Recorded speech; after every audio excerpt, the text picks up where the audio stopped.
Hey guys, Cream Crazy here. Welcome to my first ever non-wrestling related video. Now, some of you are going to be shocked by this, but then again, some of you wanted it, I bet, because a lot of people on my Facebook, a lot of people generally, don't watch my vids because they are very wrestling orientated and they can't really be asked. But then again, I should really do some non-wrestling vids every now and again. So, starting off with a very simple one here, because I might as well get it out there, because generally I'm a big music buff, and if you've read the title, you know what that is. Top 5 bands of mine. That's right. I just like very simple. I didn't want to go into a long-winded talk about the Euro crisis, despite the fact that I've had it a lot in my EU course for politics at college. I don't want to go on about the stupid Higgs boson thing that they found at the Hadron Collider. I don't want to go on a gigantically huge political rant like The Amazing Atheist. This is something I want to do just to basically test the water.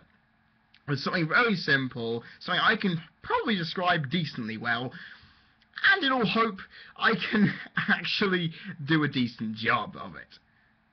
Cool. Right, let's get on with this. Now, I've been a music fan for quite a long time. In fact, I rate my other music probably over my one of wrestling and or sport in general, because music drives my life.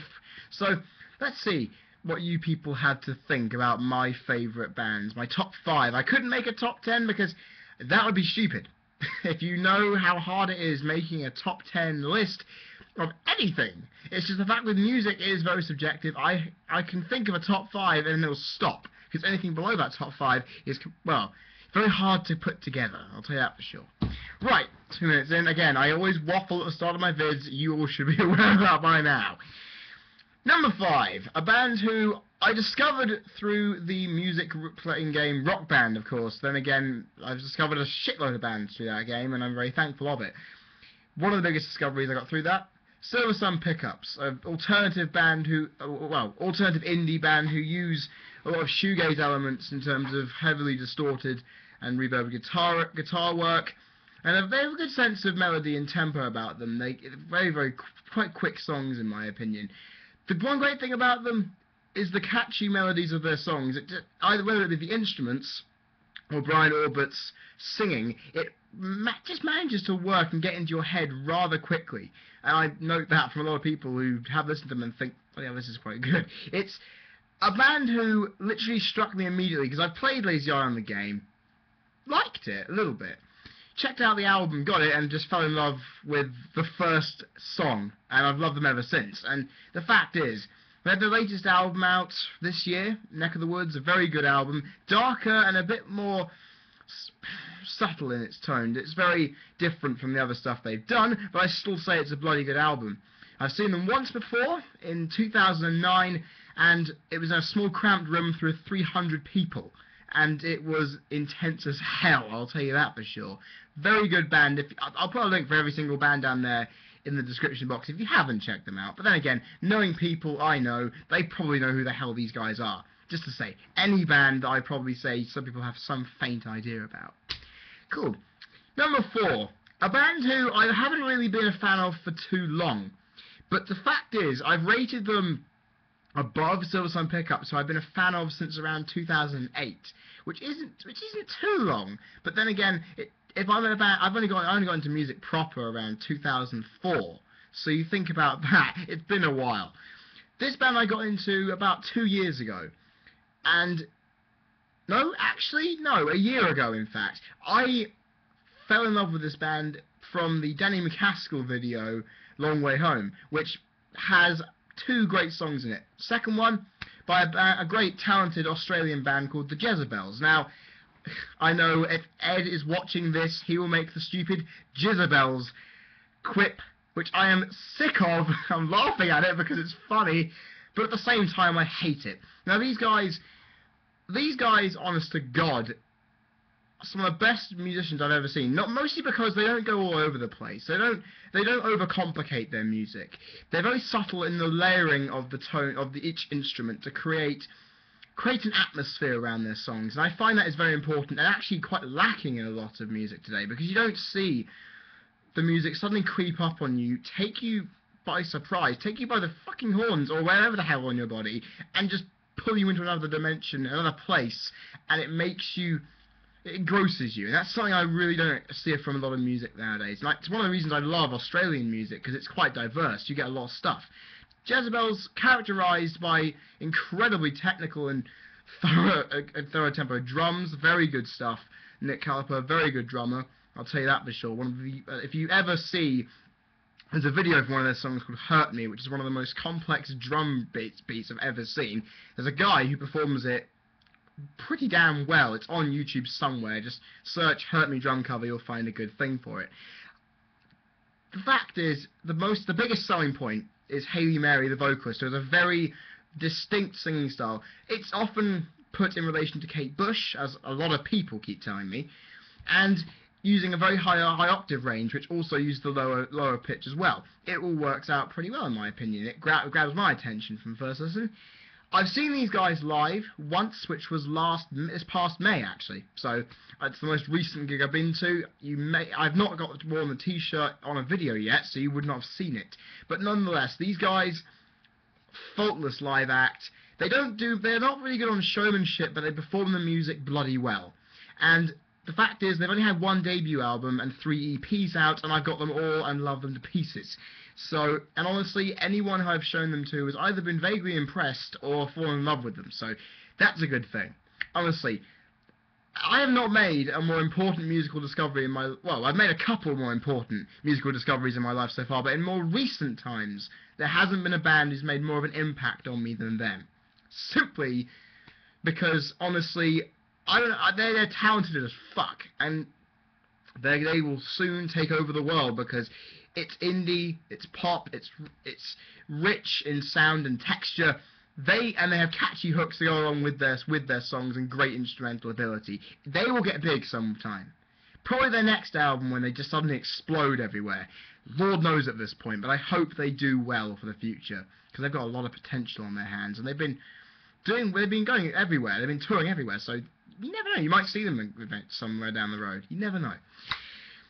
Now, the top three are probably the 3 biggest bands to me, and obviously because they're the 3 that have shaped my music taste more than any other. Number 3, the Smashing Pumpkins. Simply because if you ever like a band based on obsession, you'll definitely see I love this band. Because obviously these guys are grunge, alternative rock, mega house players. They are very well known, and mostly because of Billy Corgan's attitude, it's obviously going to be out there. They've made some of the best alternative stuff in the 90s, and if you obviously, amazing if you haven't heard any of their stuff, because at one point they were everywhere.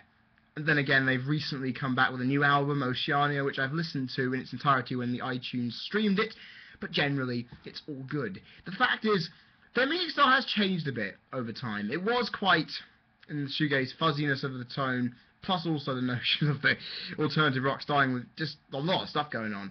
Melancholy and the Infinite Sadness was not really the dark, grungy style of alternative rock that Siamese Dream, the album before it was, which is now highly acclaimed as one of the greatest albums of all time. Melancholy explored a lot of different styles. Adore, the album after it, was a lot of electronic music, a lot of dark ambient themes going along with it, with a lot of darker themes in the lyrics, especially from Billy Corgan's point of view.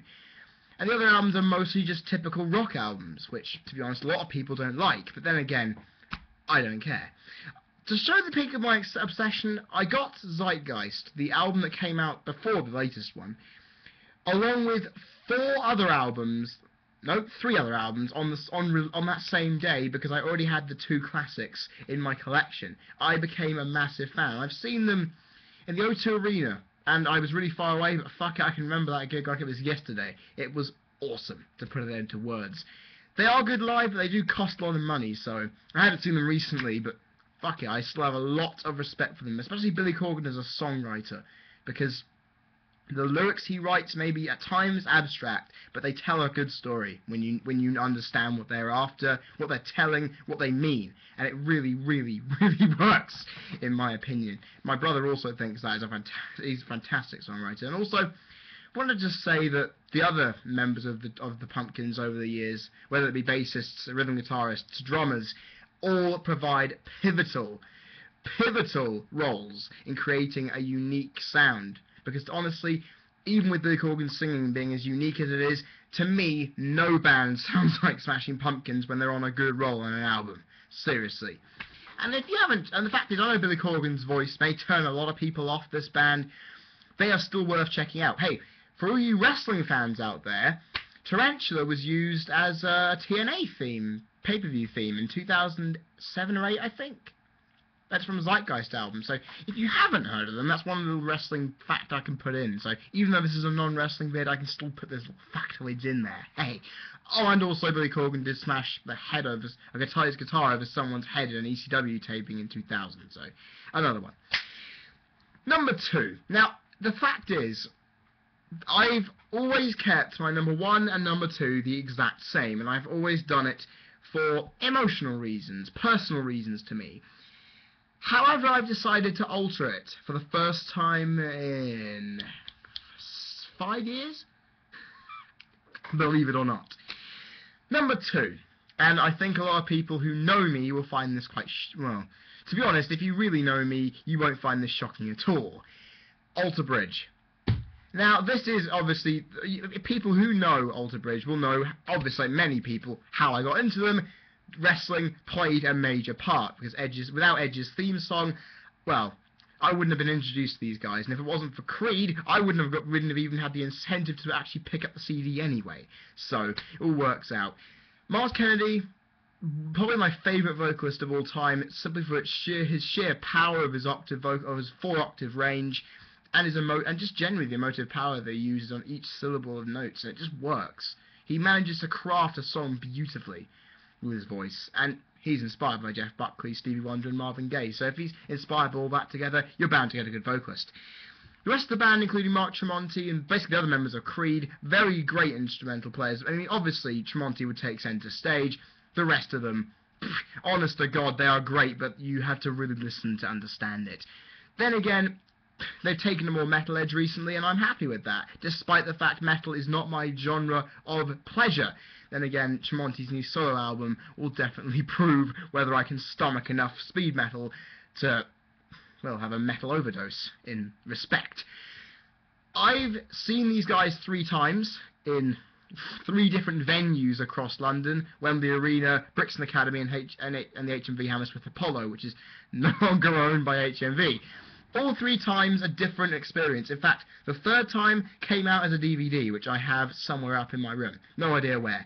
But the band is important to me, not just because of musically being great, but also because when I was coming out of the depression from the Benoit murder-suicide and the school-induced one I had before, there was nothing really to connect me with my feelings and the anguish and pain I had at the time.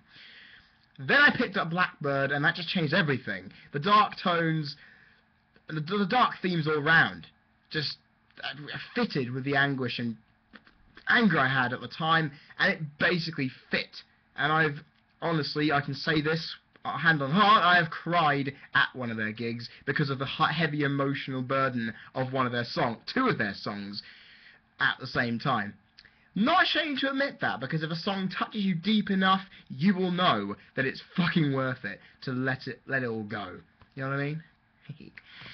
And finally, number 1. Now, a lot of you, probably my brother and a few of my close friends, will probably have not seen this. No, they probably have seen this coming from a mile away. My number 1 band is none other than the Holy Trinity. The Canadian 3 Wise Men. They are Rush. You've seen me wear my Rush t-shirt in some of my vids. I've seen them, probably the best gig I've ever seen, based on the fact that even while I was in a VIP seating, I went completely mental. To put it that way, I went completely mental.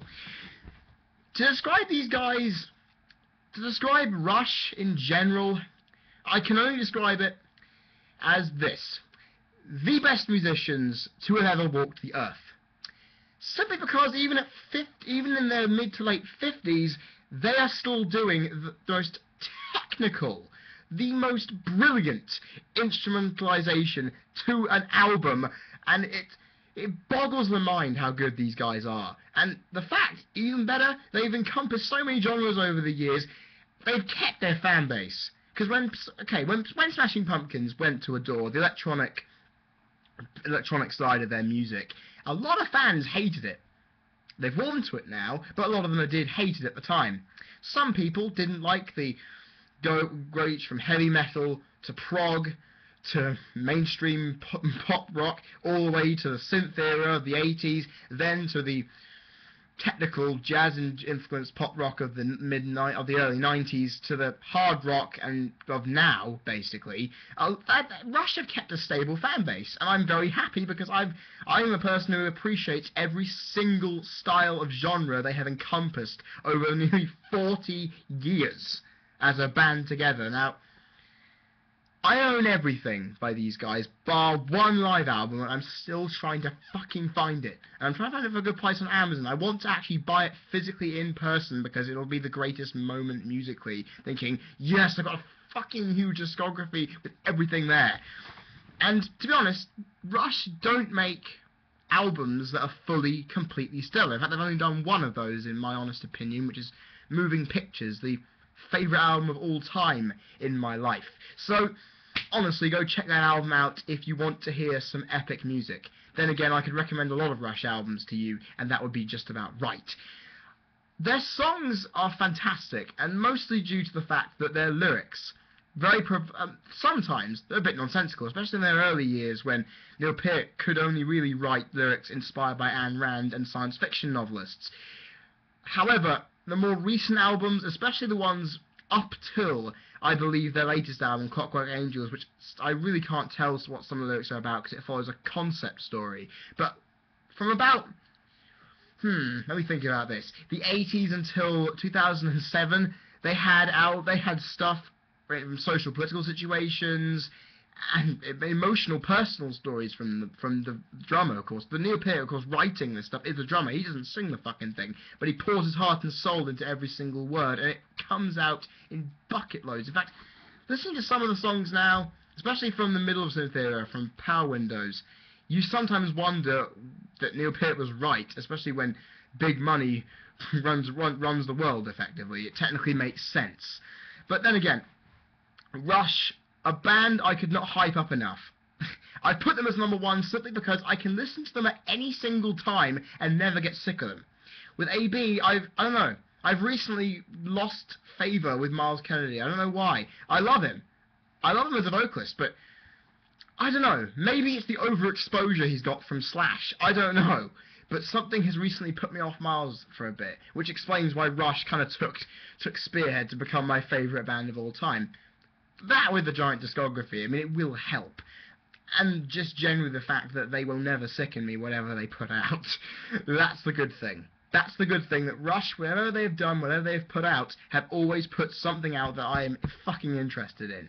Sorry to swear. But generally, a lot of people will hate on Rush because they believe they're too good. I know some people will think that.